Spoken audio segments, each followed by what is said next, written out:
우리가 자연스러운 그 환경 속에서 참 건강하게 살아간다는 것은 우리에게 주어진 하나님의 축복입니다. 하나님께서 아담을 창조하시고 너는 세상 정복하고 다스리라 하는 그 말씀을 주셨습니다. 그 말씀은 누리는 삶을 살아라 하는 그런 얘기와도 같습니다. 오늘 이 본문의 말씀은 내가 무엇을 마실까 먹을까 입을까 그것을 구할 때에 근심하면서 구하지 말라 하는 말씀입니다. 그 근심이 너희로 하여금 소원을 이루어지게 하는 것도 아니고 키를 한 자나 더 크게 하는 것도 아니고 너의 마음의 평안을 이루는 것도 아니라 라고 말씀하고 있습니다.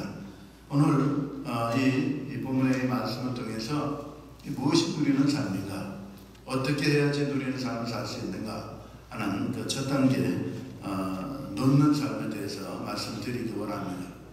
놓아야지 우리는 내리고 해야지 우리의 삶은 자유함을 얻고 누리는 삶을 살 수가 있습니다. 누린다라는 말은 도대체 무슨 말이냐? 가장 반대되는 표현이 있다면 쫓겨가는 삶이다 하는 말을 할 수가 있을 거예요. 살아가는데 난 늘 바쁘다 라고 생각을 합니다. 늘 급합니다. 근데 뭔가에 의해서 내가 쫓겨다니는 삶을 살고 있습니다. 또 마음이 참 싱숭생숭합니다. 좋은 의미에서 그런 것이 아니라 늘 뭔가를 해야 되는 그런 쫓겨다니는 그런 강박증 같은 그런 그 부분이 우리 가운데 있는 겁니다. 오늘날 그게 더 심해졌어요. 왜 심해졌냐면은 문명이 발달해서요. 문명의 핑계를 좀 대자면은 오늘날은 이 속도전이라고 할 만합니다. 뭐든지 스피디하게 움직여 가야지 괜찮은 겁니다. 또 똑똑한 겁니다. 또 좋은 겁니다. 컴퓨터도 조금만 이제 느리면은 사람들이 참지를 못합니다. 스피드가 느리면은 왜 이렇게 느리나? 탄식을 합니다. 한국에서 미국에 오면은 가장 힘들어하는 그 영역 중에 하나가 인터넷 속도가 느리다 하는 겁니다. 이쪽은 왜 이렇게 속도가 느리냐? 한국은 빠른데 그런 얘기들 참 많이 하는 걸 들을 수가 있습니다. 이 모든 것이 이렇게 빨리 움직여가고 진행해야 하니까 사람들이 그 스피드에 맞추지 못하면은 답답해합니다. 힘들어합니다. 힘겨워합니다. 고통스러워합니다. 그래서 스트레스를 받습니다. 그래서 밀려가는 것처럼 쫓겨가는 그런 삶을 삽니다. 여러분들이 아침에 일어나셔서 오늘도 평안한 하루, 천천히 걸어도 되는 그런 하루가 되겠지 하고 이렇게 꿈꾸는 사람이 그렇게 많지가 않습니다. 가을에 87번이라는 도로를 타고 그 넓은 하이웨이를 타고 알바니 쪽으로 이렇게 올라가지 않습니까? 길 굉장히 넓습니다. 그 길을 옛날로 돌아가서 한번 그려봤어요. 이 길이 차가 없을 때의 길도 이렇게 넓었을까? 이 정도 넓지는 않았겠지만 그래도 많은 사람들이 말을 타고 또는 걸어갔을 것이다. 근데 가을에 그 단풍, 기가 막힌 단풍을 보니까 그 사람들은 참 행복했겠구나 하는 생각을 했습니다. 그 문명의 이기는 좀 덜했지만은 그런 그 아름다운 것을 만끽하면서 걸어갈 수 있는 그런 자유함이 있었구나 하는 생각을 하게 됩니다. 오늘날 우리에게 주어진 이 스피드가 우리에게 많은 문명의 이득이 있긴 하지만은 정신적으로는 우리를 이렇게 몰아세우는 그런 역효과가 있는 것이 사실입니다. 빨리 해야 된다는 겁니다. 뭐든지 좀 빨리 가야 된다는 거예요. 누가 말해도 좀 늦게 알아들으면 멍청하다 이렇게 얘기를 합니다. 근데 아이들이 좀 늦게 깨달은 그런 아이들도 있거든요.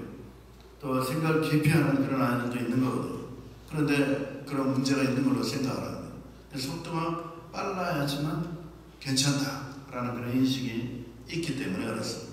그래서 누린다라는 이 말은 한가하게 들리는데 사실 쫓겨가는 삶의 반대라 그렇게 말할 수가 있을 것입니다. 이 누리는 삶은 우리 자연적인 삶 가운데서 건강한 사람들 만나면은 좋은 일이 있으면 웃고 슬픈 일이 있으면 울고 남이 힘들어하면 같이 아파하고 남이 좋아하면 같이 기뻐하는 그런 삶의 모습이라고 할 수 있을 겁니다. 믿지 않는 사람들에게는 그러한 모습들이 저는 괜찮은 분이다, 좋은 사람이다 라는 칭찬을 받게 하는 그런 성품일 것입니다.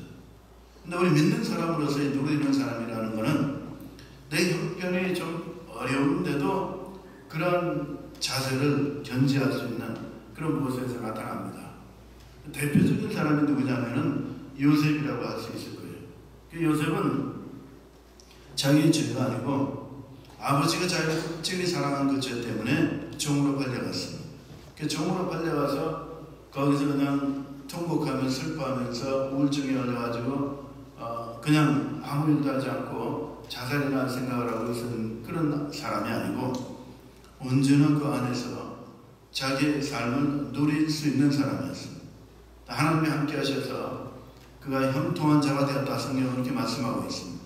종은 종이었지만 종이 아닌 자유인이었죠. 감옥생에 들어가서 충성을 다했는데 자기는 최선을 다해서 섬겼는데 모함을 받아서 감옥에 들어갔을 때에도 자기가 섬기는 술 맡은 떡 맡은 관원에게 하루는 아침에 일어나 보니까 그들 얼굴에 근심빛이 있어서 그렇게 질문을 한 내용이 나옵니다. 당신들 얼굴에 왜 근심, 수색이 있습니까? 하고 질문을 합니다. 그렇게 요셉은 자기 자신이 평안하게 누리는 삶을 살았을 뿐만 아니라 주위에 있는 사람들도 울지 않고 근심하지 않도록 만드는 능력이 있었다는 그런 모습을 우리에게 보여주고 있는 거예요. 그런 모습들이 누리는 삶이다. 그렇게 말할 수 있을 것입니다. 누리는 삶을 사는 사람은 뭐든지 할 수 있는 사람입니다. 그러니까 포텐셜이 굉장히 높은 사람입니다. 그 누리는 삶을 살기 위해서 우리가 무엇을 놓아야 되느냐? 첫 번째는 염려를 놓아야 됩니다. 근심을 놓아야 돼요. 이 근심을 놓아야 된다. 그렇게 얘기하면 세상에 근심이 좋아서 가져가고 있는 들고 다니는 사람이 어디 있냐는 거예요. 근심할 만하니까 내가 하는 거지 염려할 만하니까 내가 지금 염려하는 것이지 그 들고 호주머니에 넣고 품에 안고 가는 사람이 어디 있겠네요. 그렇게 항변할 수 있습니다. 그런데 이 말씀은 이 과도한 이 염려는 우리에게는 아주 굉장히 해를 끼치는, 우리로 말하면 건강한 사람은 이 독소로 이렇게 채우는 그런 악한 것입니다. 나쁜 것입니다. 그래서 이 염려를 놓아야 된다고 성경은 말씀하고 있습니다. 오늘 이 본문도 그 말씀을 하고 있는 겁니다. 그 염려가 문제 해결을 하느냐요. 그 염려가 너희를 평안하게 하느냐요. 그 염려가 너희로 자라가게 하느냐요. 그 염려가 너희로 지혜로운 사람을 만드느냐요. 그 염려하지 말라는 거예요. 이 염려를 놓아야 된다는 겁니다. 어떻게 염려를 놓을 수 있습니까? 염려하는 첫 번째 이유는 우리가 죄인이기 때문에 그렇습니다. 죄성 때문에 그래요. 하나님과 함께했던 요셉이 염려할 만한 위치에 있었습니다. 억울한 종살이, 억울한 목살이, 자기 청춘이 다 그 가운데서 날아가는 것을 뼈저리게 느끼고 염려할 만한 그런 상황이 있었습니다. 그런데 염려하지 않고 살아갈 수 있었어요. 하나님과 함께 했기 때문에요. 하나님과 함께 한다는 것은, 하나님과 함께 한다는 그 말은 하나님의 자녀가 돼서 동행한다는 그런 얘기입니다. 우리로 말하면은 나의 죄를 먼저 회개해서 의로우신 하나님께 가까이 가야 되는 겁니다. 그래서 염려의 첫 번째, 놓는 첫 번째 스텝은 내가 예수 그리스도의 보혈의 공로로 죄 사함을 받는 것입니다. 예수를 믿고 거듭나는 것입니다. 천국의 소망을 갖는 것입니다. 나는 예수를 믿어요. 나 거듭났어요. 그렇게 하시는 분들은 어떻게 해야 될까요? 그런 경우에 우리 스스로 짓는 죄가 있습니다. 허물이 있습니다. 그걸 하나님께 구하는 것입니다. 자복하는 것입니다. 죄 때문에 염려가 죄로 인해서 오는 것은 분명합니다. 죄를 자복하고 내가 주님 앞에 나아갔는데 근심이 아직도 남아있습니다 했을 때에 사실은 우리 이 근심에 또 큰 소스 중에 하나가, 이 원인 중에 하나가 지나친 집착 때문에 그렇습니다. 세상에 대한 집착입니다. 근심입니다. 근데 그 근심이 아무것도 이루지 못한다는 것을 우리가 꼭 명심해야 된다는 거예요. 그 염려가 아무것도 바꿀 수 없다는 겁니다. 그래서 염려하지 말라는 거예요. 염려하지 않길 원하는데 그럼 내가 어떻게 염려하지 않을 수가 있겠습니까? 그 염려를 우리 하나님께 던지라. 베드로전서 5장 7절 이렇게 말씀하고 있습니다. 하나님 내 염려가 있는데 이 염려를 하나님께 던집니다. 받으십시오. 그렇게 던지라는 거예요. 어떻게 던집니까? 믿음으로 던집니다. 내가 기도하면서 하나님 내가 염려가 있어요. 근심이 있어요. 걱정이 있습니다. 하나님께 드립니다. 그럼 되는 거예요. 믿음으로 던지는 거예요. 예수님께서 평안을 너에게 끼치노니 곧 나의 평안을 너에게 주노라 이렇게 말씀하셨어요. 요한복음 14장 27절에 그 평안이라는 게 선물 보따리로 내 눈에 보이게 내 손에 안겨주는 것입니까? 그렇지 않습니다. 보이지 않는 것입니다. 보이지 않는 평안을 내가 어떻게 받냐 말이에요. 그냥 눈에 보이는 거면 내 손으로 딱 잡아갖고 내 품에 안겠는데 보이지 않는 걸 어떻게 받으라는 얘기입니까? 내가 받습니다. 선언하면 됩니다. 내가 받습니다. 난 주님 주신 평안을 받습니다. 그렇게 고백하시면 되는 거예요. 그 선포의 능력이 있는 거예요. 그 믿음의 선포에 능력이 있는 거예요. 근심이 있습니까? 하나님께 던지는 여러분들 되시길 바랍니다. 하나님께 구하시니까 던지라고 그랬어요. 갖다 바치라고 그러지 않았어요. 그냥 던져라 그랬어요. 너무 급하니까. 그냥 던져도 된다는 거예요. 그게 모험하지 않다는 거예요. 그게 별례가 아니라는 거예요. 그러니까 하나님이 원하신다는 거예요. 하나님께 여러분들 근심을 던지는 여러분들 되시길 바랍니다. 근심이 많으면 매력적입니까? 여러분들 혹시 그렇게 생각하시는 이상한 분들이 있습니까? 근데 이상하게 우리는 근심을 많이 해요. 사람들이 매력적으로 본다고 착각을 하는 것 같아요. 절대로 그렇지 않습니다. 근심 많은 사람은 여러분들 곁을 그 주위에서 떨어져 갑니다. 그걸 꼭 기억하셔야 됩니다. 내가 웃으면 사람들이 도망갑니까? 아니요, 그렇지 않습니다. 근심 많은 사람 옆에 있으면 그 근심 때문에 내가 스트레스를 받습니다. 그거 힘들어요. 그 근심은 나에게 전혀 도움이 되지 않는 거예요. 근심이 많은 사람의 특징 중에 하나가 결정을 잘 못해요. 내가 뭘 먹지 하는 것도 이게 문제거리가 될 만한 거예요. 내가 오늘 아침에 일어나서 뭘 어떻게 하루를 지나가야 되지 하는 것도 근심이 될 수 있어요. 결정을 못하니까. 왜 결정을 못합니까? 그래서 이 근심이라는 말은 마음이 갈리다라는 그런 뜻이에요. 원래 헬라어로 마음이 갈려가지고 결정을 내릴 수가 없어요. 이 사람인지 저 사람인지, 이 일인지 저 일인지, 가야 되는지 차 타고 가야 되는지, 말아야 되는지, 와야 되는지, 뭐 이 결정할 게 너무 많은 거예요. 어떻게 결정하시겠습니까? 여러분들이 결정할 게 너무 결정할 게 많아. 그래서 내가 근심이 된다 이렇게 하면 어떻게 하시겠어요? 맡기세요. 아는 사람한테 맡기세요. 차라리 아는 사람의 그 사람의 존재가 저 사람 내가 보니까 별로 내가 맡겨놓고 내가 더 불안해질 것 같아. 하나님께 맡기시면 됩니다. 하나님께서 허락해 주세요. 하나님께서 인도해 주세요. 맡기는 수밖에 없어요. 근데 하나님께 맡기고 가는 그거는 참 담대함이 있어요. 내 마음속에. 신기해요. 우리가 앞길을 압니까? 여러분들이 앞을 이렇게 걸어가는 또는 차를 드라이브해서 가야 되는 그 여정, 그 길을 알 수 있겠습니까? 내가 왔다 갔다 하는 사람을 만나야 되는데 그 만나는 사람이 어떤 사람을 만날지 어떤 성품의 사람을 만날지 내가 미리 다 알고 갈 수 없는 때도 있습니다. 어떻게 합니까? 하나님께 맡기자. 하나님, 내가 어떤 사람을 만날지 모르겠습니다. 그러니까 하나님 손에 맡깁니다. 할 때 그때 나한테 오는 도움이 뭐냐? 그러면 실제적으로 내게 오는 이익이 뭐냐? 마음의 평안함이라는 거예요. 불안이 아니라는 거예요. 근심이 아니라는 거예요. 담대함이 있는 거예요. 그래서 하나님께 맡기시는 것이 지혜로운 겁니다. 하나님께 맡기면 담대함을 얻어요.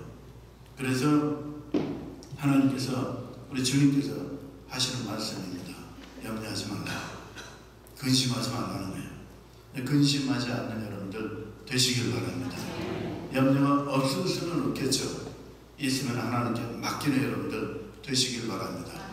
근심을 쌓고 거기에 몸부림치면 다 망가집니다. 모든 것은 다 있습니다. 그렇기 때문에 내리고 놓는 여러분들 되시기를 예수 그리스도의 이름으로 축원합니다. 두 번째 말이죠.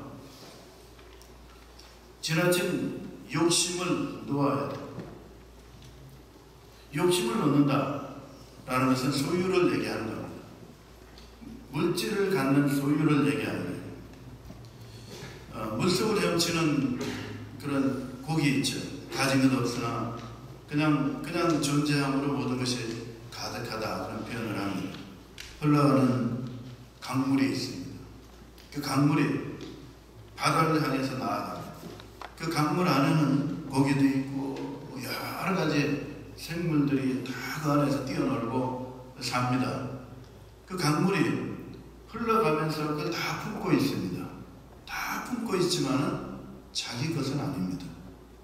내가 소유한 것은 아니에요. 지나가는 거예요. 우리 인생이 그렇습니다.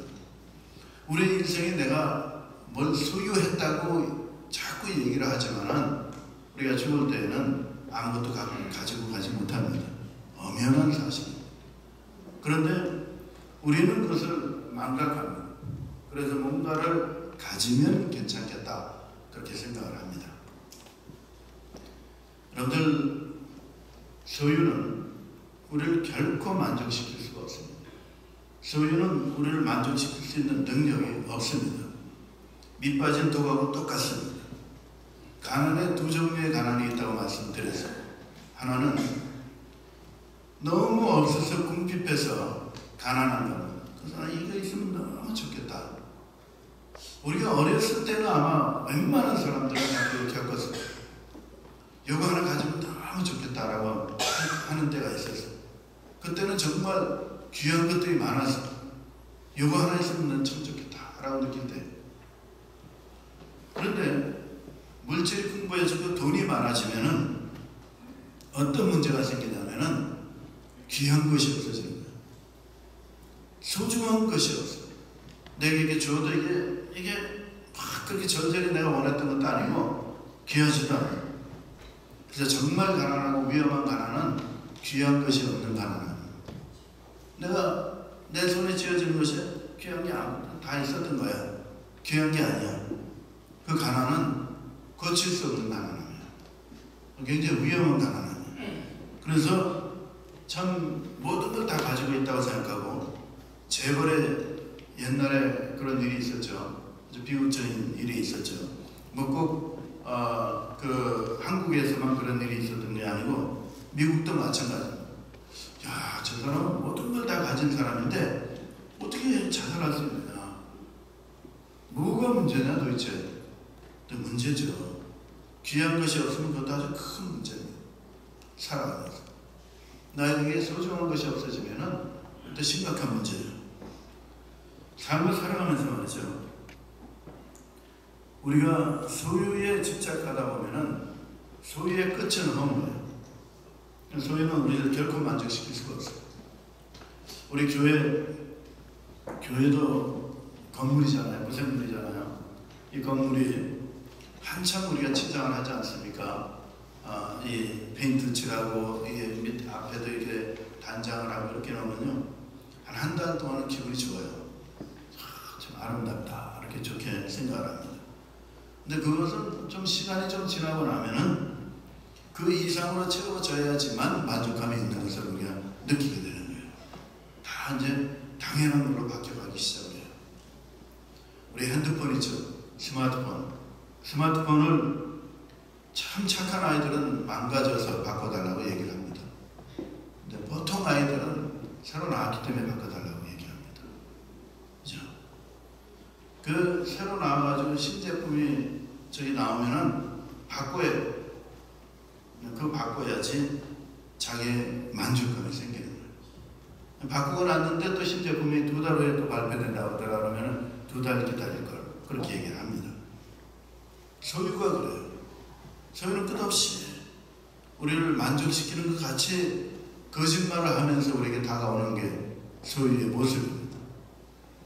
우리 이 삶이 집에 아무리 장식을 잘하고 멋있게 하고 그 멋있는 그것이 내 마음에 반사되는 겁니다. 물질이 나한테 나 멋있죠 라고 인사하는 적이 없습니다. 나 괜찮죠 그렇게 말하는 적도 없습니다. 내가 참 아름답지 않습니까 주인님 그렇게 어서 오십시오 그렇게 얘기하는 것도 없습니다.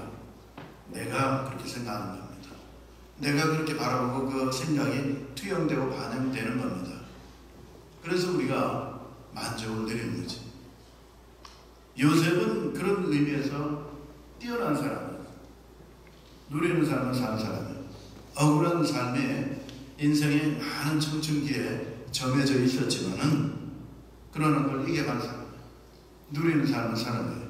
환경이 어렵고 힘든데도 자신이 행복하게 살아갈 수 있는 능력이 있는 사람이었습니다. 소유는 지나친 소유에 대한 욕심은 우리에게 어려움을 가져다 줍니다. 욕심이라고 얘기를 하니까 저는 옛날에 제가 신앙의 초기 단계에 있을 때 청년 때 그때 생각이 납니다. 질문을 아주 심각하게 한 적이 있어요. 욕심을 가지지 말아야 됩니다.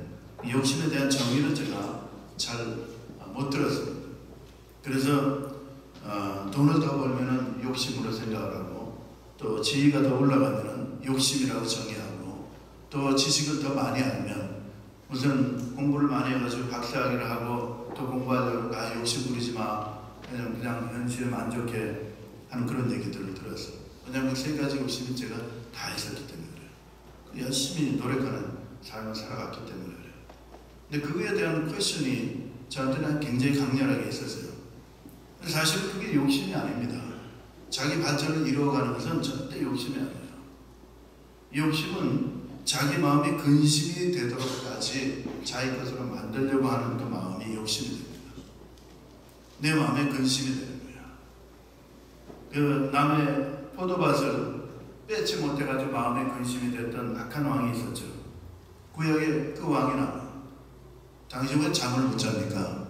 왜 얼굴이 그렇습니까? 그랬더니 남의 밭을 빼앗지 못해갖고 마음에 근심이 돼갖고 그래서 잠을 못 잔다 그랬어요. 아주 악한 사람이죠. 그런 마음을 품는 욕심은 문제가 되는 욕심이에요. 내 마음을 상하게 하고 내 삶을 망가뜨리는 그런 욕심들이 있는 거예요. 그런 욕심들을 내려놓아야 됩니다. 욕심을 내려놓는 것은 삶을 무책임하게 만드는 것이 아니에요. 열심히 살아야 돼요. 최선을 다해서 달려가야 돼요. 우리는 그렇게 태어났어요. 그런 목표로 해서 달려가야 되는 삶을 우리는 살아야 됩니다. 그래서 하나님께서 내게 주신 사명을 이루어야 돼요. 그렇지만은 지나친 욕심은 우리 삶을 누리지 못하게 합니다. 눈이 멀게 합니다. 판단을 하지 못하게 합니다. 어리석게 만듭니다. 슬프게 만듭니다. 그래서 자기 자신이 어려움에 처하게 되는 그런 경우를 당하게 되는 것입니다. 욕심을 버리는 여러분들 되시길 바랍니다. 욕심을 버려서 내 마음속에 없는 것이 나에게 고통이다 라는 생각을 버리는 여러분들 되시길 바랍니다. 더 적극적으로 나아가서 소유는 내 삶 속에서 나를 좌지우지할 수 없다는 그런 생각을 가지셔야 돼요. 인도의 간디라는 분은 존경을 받을 만한 분입니다. 그분이 원래 집안이 부유한 집안이었어요. 변호사였어요. 양복 입고 좋은 신발 신고 기차를 탔어요. 기차를 타다가 이 난간에서 이 신발이 거기에 걸려가지고 신발 한 짝이 벗겨져서 기차 길 옆으로 떨어졌어요. 좋은 신발입니다. 그 주위에 있는 사람이 어떡하지 하고 발을 동동 그러고 있을 때 간디가 나머지 신발 하나를 있는 것을 발에서 벗어가지고 그쪽으로 던졌어요. 사람들이 깜짝 놀랐어요. 남은 한 짝 구두까지 벗어서 밖으로 던지는 사람이었어요. 한 짝을 신고 있을 때는 잃었던 아픔이 있죠. 그죠? 내 좋은 신발을 잃어버렸으니까 고통스럽습니다. 마음이 고단하고 힘듭니다. 그런데 다른 한 짝을 벗어서 던진 후에는 남이 신을 수 있게 만들어준 거예요. 선한 일을 한 것이죠. 그래서 내가 잃은 것이 아픔으로 끝나지 않고 남을 도와준 선행으로 바뀐 거예요. 없어졌지만은 그게 아픔이 아니라는 거죠. 힘든 것이지만은 그게 아픔으로 고통으로 내게 남는 것이 아니라는 겁니다. 그래서 소유는 우리가 없으면서도 우리가 얼마든지 자유롭게 살 수 있다는 거예요. 우리가 이 신앙생활의 핵심은 예수 그리스도를 알고 난 다음에 우리 이 땅에 살아가면서 자유로운 사람이 되는 거예요. 어떤 의미에서 자유로운 사람을 얘기합니까? 자유로운 사람은 우리 죄에서 자유로운 걸 얘기하고 근심에서 자유로운 것을 얘기하고 욕심에서 자유로운 것을 말씀하고 있는 겁니다. 그럴 때에 누리는 삶을 살 수 있는 것입니다. 세 번째, 집착을 버려놓아야 됩니다. 무엇에 대한 집착이냐? 사람에 대한 집착입니다. 특히 부모는 자식에 대한 집착이 강렬합니다. 여러분들 자식 사랑 중에 최고의 자식 사랑을 한 사람이 있다면 아마 아브라함일 거예요. 아브라함이 이삭을 몇 살에 낳았냐면 100살에 낳았습니다. 상상이 되지 않는 나이에 이삭을 낳았어요. 그 이삭이 또 얼마나 이쁜지 몰라. 이삭이 말하면 말하는 대로 다 순종을 하네. 근데 하나님께서 아브라함을 보시고 말이죠. 아브라함을 보고 테스트를 하지 않습니까? 어떤 영역에서 테스트를 합니까? 아브라함이 가장 지금 세상에서 가장 귀하게 소중하게 여기는 것이 뭔가? 그 질문한다 그러면 창세기 15장에 말이죠. 아브라함이 근심이 됐죠. 하늘의 별을 보라 우리 하나님께서 말씀하시면서 내게서 난 자손이 이같이 번성하리라 이렇게 얘기했어요.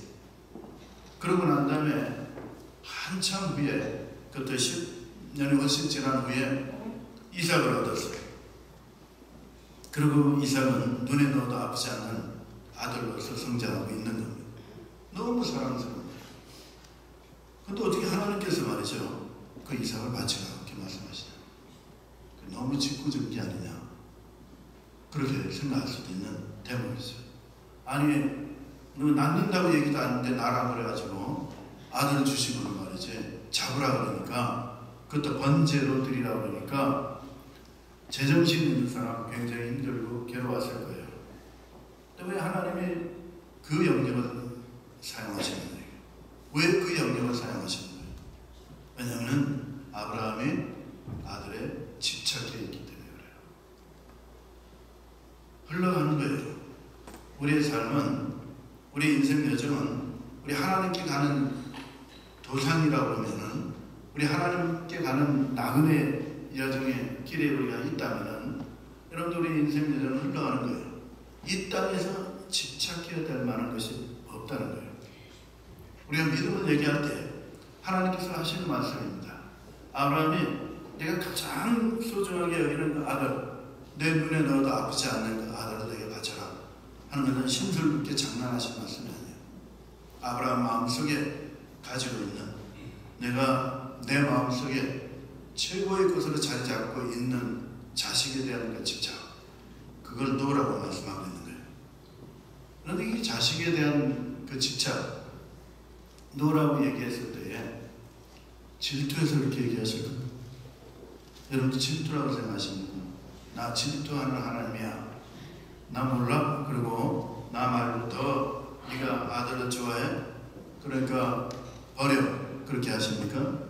그게 그 얘기 전혀 아닙니다. 전혀 아닌 거예요. 그거는 나를 위해서 하시는 말씀이에요. 내가 어디에 집착하면 눈이 멀게 돼 있어요. 사물은 제대로 보지 못하는 거예요. 문제가 생기는 거예요. 어려움이 생기는 거예요. 고난이 있습니다. 아픔이 있습니다.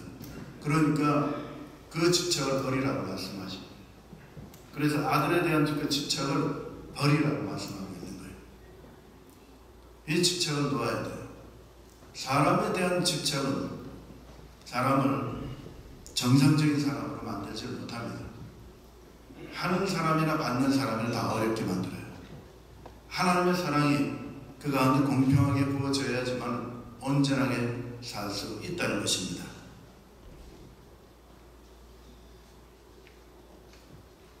삶에 대한 이 집착을 얘기할 때 저는 아주 옛날 생각이 납니다. 저희 아이가 어렸을 때입니다. 많이 아팠어요. 기도를 참 오랫동안 했던 기억이 있어요. 내가 아프면 좋겠습니다. 이제 마지막에는 이제 그렇게 했습니다. 물론 처음에도 그런 마음이 있었는데 나중에 간절하게 그냥 아예 그냥 아픈 것이 나한테 옮겨오게 해주십시오. 그렇게 기도를 했어요. 근데 그때 하나님의 은혜가 제게 임했어요. 어떤 은혜가 있느냐면은 내 자식이 아니라니까. 내 자식이지. 맡은 자라는 거예요. 너는 정직이라는 거예요. 내 소유가 아니라는 거예요. 사람이 우리 소유가 될 수 없습니다. 사람은 내 소유가 될 수 없는 거예요. 하나님의 자녀라는 거예요. 하나님의 아들이라는 거예요. 그러니까 맡기라고 말씀하십니다. 하나님께 맡기라는 거예요. 그때 놀라운 자유함이 있습니다. 그때 놀라운 하나님의 시원함이 있는 거예요. 자녀는 내 소유가 아닙니다. 사람은 집착할 때 그 사람은 내 소유가 될 수가 없습니다. 하나님의 자녀예요. 하나님의 소유입니다. 그렇기 때문에 그 집착에서 벗으라고 말씀하고 있는 것입니다. 노후라는 것은 무관심하라는 얘기가 아니에요. 우리는 성실하게 우리의 일을 다 감당합니다. 그런데 병적인 집착은 사람을 힘들게 해요. 정상적인 사람으로 만들지 못하는 거예요. 자유롭게 만들지 못하는 거예요. 우리는 자유로운 사람입니다. 자유로운 사람이 되려면, 자유로운 사람이 되면 큰 일을 할 수가 있습니다. 한쪽에 눈이 멀지 않는 거예요. 소유의 눈을 멀면 큰 일을 할 수가 없어요. 사람의 눈이 멀면 큰 일을 할 수가 없습니다. 근심의 눈이 멀면 아무 일도 못합니다. 하나님께서 우리에게 주시는 복된 말씀입니다. 그래서 하나님께서 하신 말씀입니다. 너는 그의 나라와 그의 의를 구하라. 그렇게 말씀하시는 겁니다. 우리는 이 땅에 지나가면서 걸어가는 나그네와 같은 존재라는 겁니다. 이 땅에서 우리 마음을 두고 달려가야 될 일이 없다는 겁니다. 하나님께 마음을 두고 하나님의 의를, 하나님의 나라를 구하면서 달려가라고 말씀하고 있는 것입니다. 그럴 때 진정한 건강한 누리는 삶을 사는 것입니다. 형편에 관계없습니다. 사정에 관계없습니다. 어렵고 힘들지만은 그러나 나는 누리는 삶을 살 수가 있는 것입니다. 그런 삶을 사는 여러분들 되시기 바랍니다. 그래서 하나님께 영광 돌리고 하나님 기뻐하시는 삶을 사는 여러분들 되시기를 예수 그리스도의 이름으로 축원합니다.